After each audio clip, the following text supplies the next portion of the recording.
So when Prohibition came into being around 1919, the real criminals, the real bosses who controlled the cities were the politicians, the political machines that ran cities like Chicago, New York, Kansas City. They were in charge. The politicians were in charge.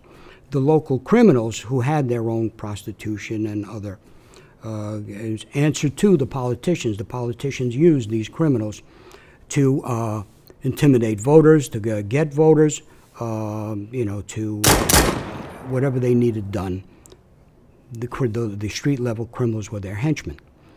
So when Prohibition came about, and the bootleggers all of a sudden got an influx of wealth, an influx of money, and then along with that, they had to, these bootleggers had to organize. They had to make treaties with other gangs. They had to set up distribution networks from Canada or the Caribbean, with to get their liquor. They had to form security for protection for the transport of that liquor. Basically, they had to organize. If it was not for Prohibition, Prohibition was actually the catalyst that made organized crime as we know it today. So what happened was it was the criminals who were giving orders to the politicians and the police and the judges and stuff.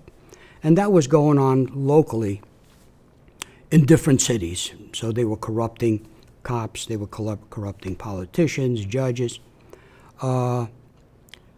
The problem with D.C. is that D.C. at the time was run by Congress. So the people that ran Congress were actually 96 senators and 435 representatives, Congress people at the time. So it was pretty hard to bribe or corrupt all those people who were in charge of this one little city. So, and another reason, the mobsters and stuff, before Prohibition, stayed away from the feds, because the two, at the time, there was very few federal laws, and then the two main federal law enforcement agencies at the time was the United States Secret Service and the U.S. Postal Service, the postal inspectors. So the mobs, the criminals, did not want to mess with them,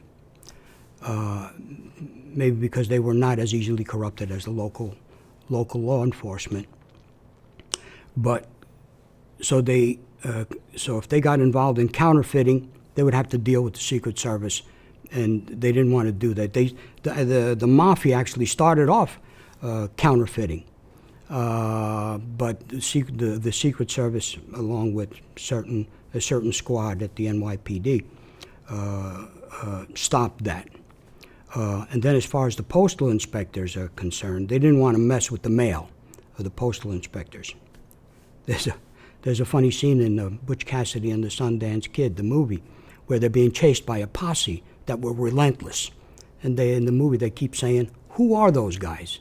They just couldn't shake them. Well, it turns out those guys were the postal inspectors, because they were stealing mail off the trains that they were robbing. So so the mob did not want to mess with the postal inspection service. But then when Prohibition came about, and they were making so much money from illegal alcohol and bootlegging, and that so many people were involved in it, either selling it or drinking it, that it was easy to corrupt the federal government now. So Prohibition just undermined the respect for federal law enforcement, and that was true up until after World War II. So that's how federal law enforcement was undermined.